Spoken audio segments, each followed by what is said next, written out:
So naming acids, I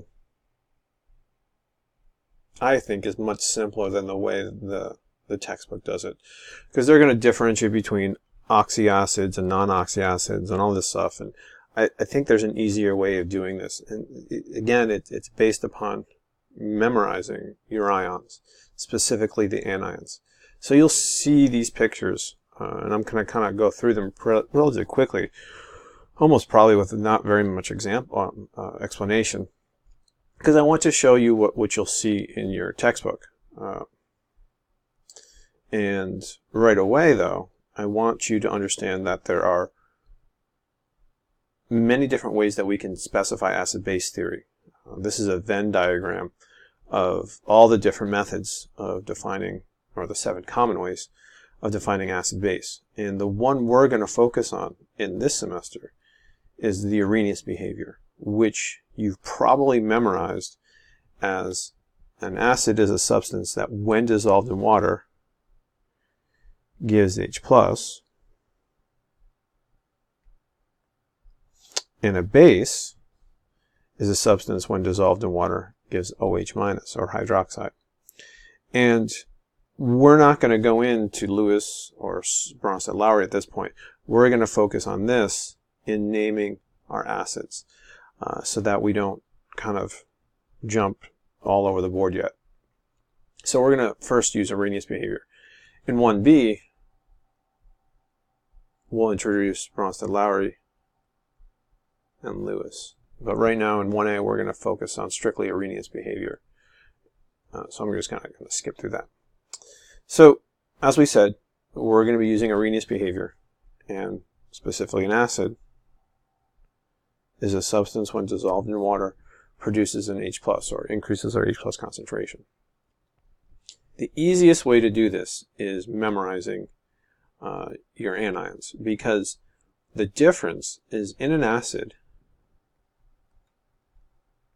your cation, it's almost like an ionic compound, is always going to be H+.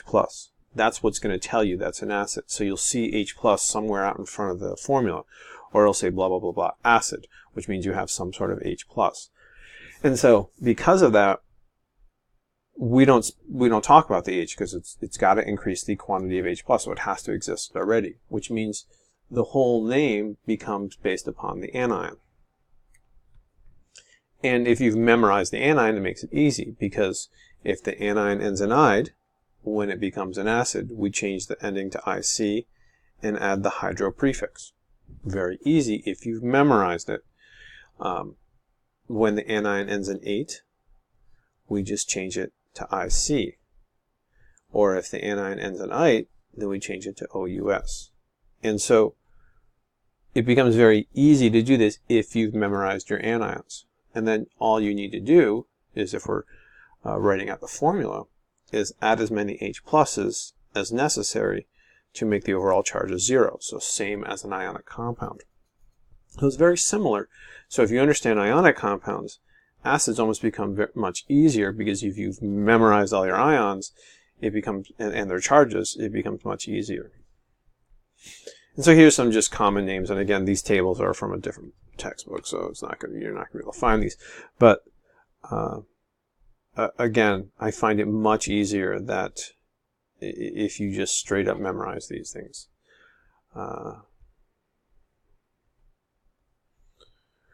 We can see this is increasing our H+ concentration. So you'll see this from your textbook, and you'll probably ask, well, wait a minute, how is this yielding H+? I don't see H+ down here. And this is because they're mixing Arrhenius behavior with Bronsted-Lowry. And so I just wanted to point this out, that if you're looking at this in terms of the textbook and kind of following along, you're not going to see it kind of the same way, and they kind of mixed it here. So I wanted to point that out. And again, the same idea of here's the acid version, the corresponding anion. And this is why it's so important to be able to memorize those anions. Same exact thing. You have your naming. So we'll go through some examples too, obviously, but it'll hopefully make much more sense when we get to this. So this is my handout, and this is the way I kind of teach it. Like I said, I kind of skipped over those other ones. If you want to go back, you can always go back and pause it. But I think it's much easier this way. So if we look at an acid, just like an ionic compound, it contains a cation and an anion. The cation being the positive ion, the anion being the negative. What's different about an acid is the cation is always H+. So it makes the name easy, but it also makes it based upon the anion. And so, just like with an ionic compound, we have to add as many H pluses as necessary to make it a charge of 0. And because H is only a positive 1, you're never going to have some weird ratio like we did with calcium phosphate, for example. But we'll have always a relatively simple ratio. And just like in an ionic compound, you have the name and the formula. The trick to remembering it, whether you're going from the name to the formula or the formula to the name, is that because it's based upon the anion, we need to look at the ending first. We got to look at, do we have an ide, an ite, or an ate if we're going from the formula to the name, or if we're going from the name to the formula, does it end in ic or us?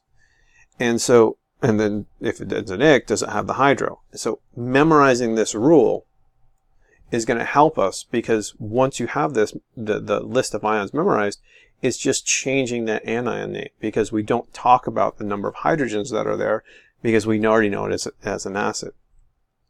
So for example, if we're naming this, how do we know this is an acid? Well, we can see that there's H3. Now, normally in my case, when we do this on a quiz or an exam, one of the things, because we're using Arrhenius behavior, we said that it has to be dissolved in water. So a lot of times you'll see I'll put AQ, meaning dissolved in water, specifying that. So we can see H is in front, we can see the AQ, those two things together, this is an acid. Because we recognize PO3, 3- as phosphite, because you've memorized it, ite turns into us, so therefore this becomes phosphorus. That's the OR comes back for pronunciation. Phosphorus acid. I think I have a typo spell it. We have no H. This is not an acid. All this is the polyatomic anion. And so this is per iodate. Iodate. Let me redo that. Per iodate. And again, I don't think that's on the list, and I'm not going to memorize that, but again, if it was, the best way of doing it is just straight up memorizing it. And again, here's their version of going through it.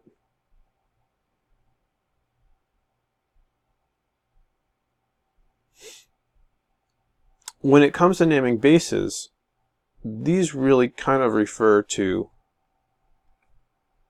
as an ionic compound. You don't really have to separate this as something new, because really when we talked about bases, it says it increases the amount of hydroxide. And if we've memorized hydroxide as OH-, it's just giving to the overall charge of 0. So really, these aren't anything new. That's all what you've done before. Cation, anion, cation, anion, cation, anion, getting the charge to 0. So really, when it comes to bases, you don't really want to approach it as a separate thing, but as an ionic compound, and it makes it much easier then to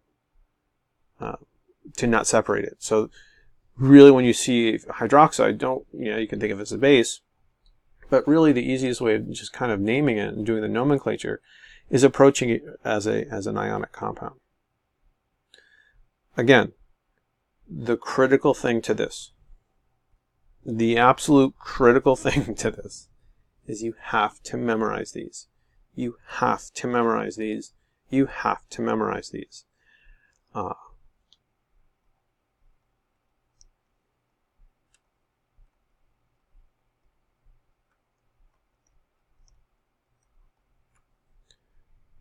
That's the only way you're going to, that's not the only way, but It is probably the most efficient way of your time in doing this. So please, please, please memorize these.